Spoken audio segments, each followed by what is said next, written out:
A big decision announced in the U.S. Supreme Court today. Good afternoon. I'm Mike Lindquist. Thanks for joining us. The court said companies can deny their employees free birth control if the company has a religious objection. In a 5-4 vote, the court ruled that for-profit companies can claim a religious exemption to the contraceptive insurance mandate of Obamacare. NBC's Tracy Potts has the latest on this decision. It's a narrow victory for Hobby Lobby, Conestoga Wood, and dozens of other companies. ABC News at the U.S. Supreme Court. Deputies say 3 masked men invaded a Boone County home this morning and shot a man in the stomach. A 37-year-old woman and a 5-year-old boy were also inside the home at the time but were unharmed.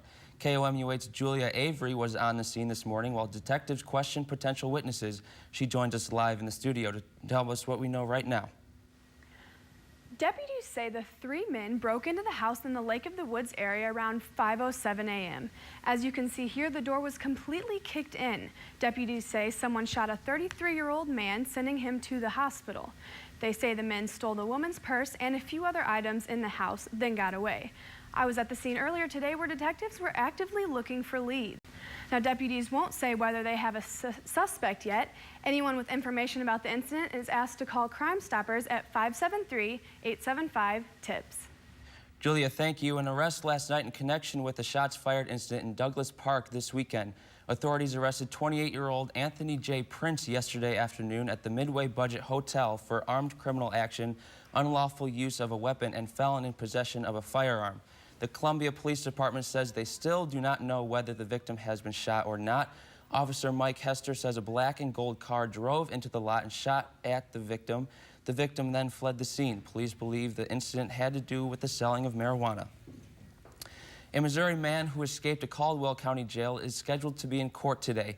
Brian Adkison faces kidnapping charges. He fled the Caldwell County Detention Center last August and was on the run until law enforcement found him on the run in Ohio.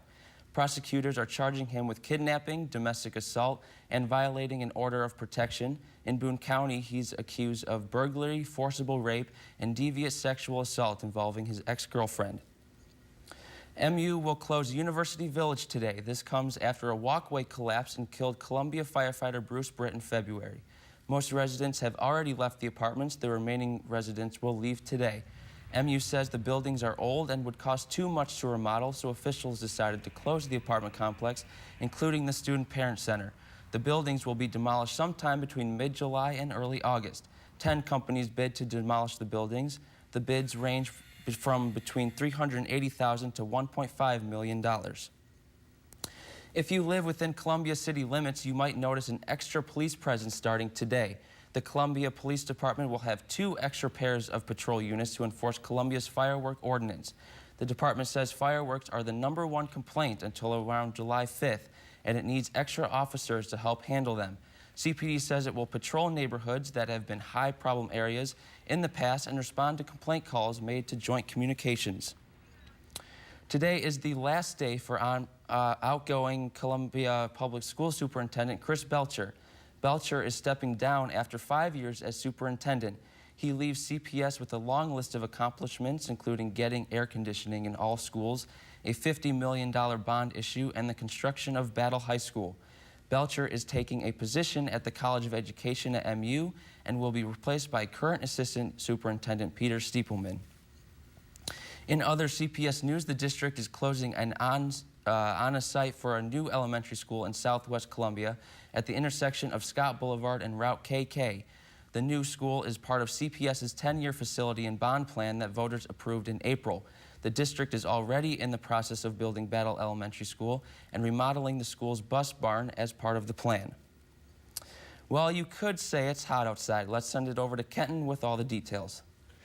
You could say that, and you would be correct. It's very hot outside right now. Actually, looking at temperatures starting to get into the lower 90s already at our noon hour. 87 in Columbia, 86 in Jefferson City, 90 already in Boonville and Sedalia. You are at 88 right now. But look at these heat indices. We're actually feeling like we're in the mid to upper 90s right now. Actually, In the 100s for some of us. Moberly, you're at 100 right now, feeling like. In Mexico, you're feeling like 101 right now, too. Currently, our winds right now are from the south, about 15 to 20 miles an hour. We're going to be seeing that throughout our afternoon. Actually, wind gusts possibly up to about 35 miles an hour this afternoon. So a bit of a wind.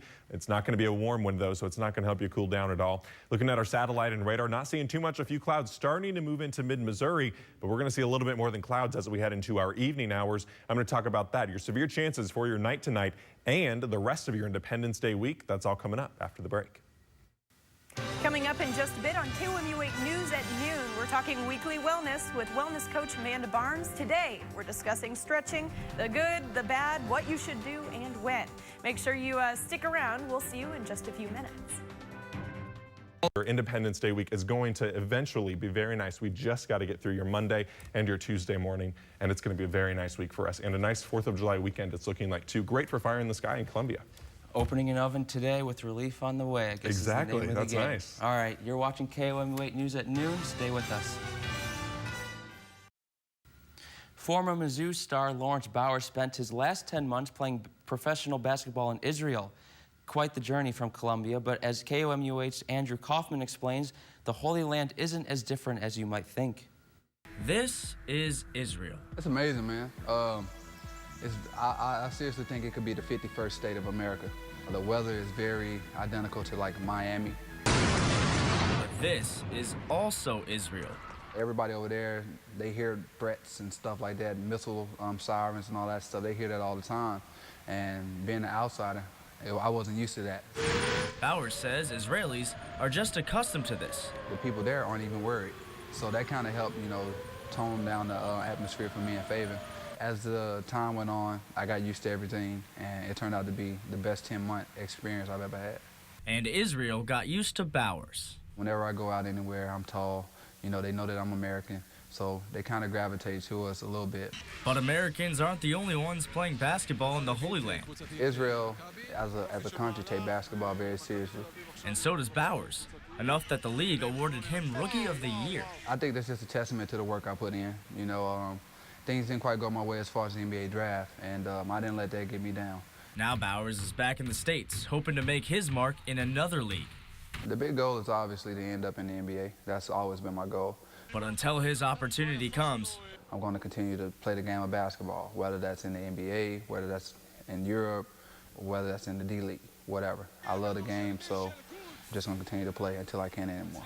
just 24 years old and plenty of time. Andrew Kaufman, KOMU-8 Sports, Columbia.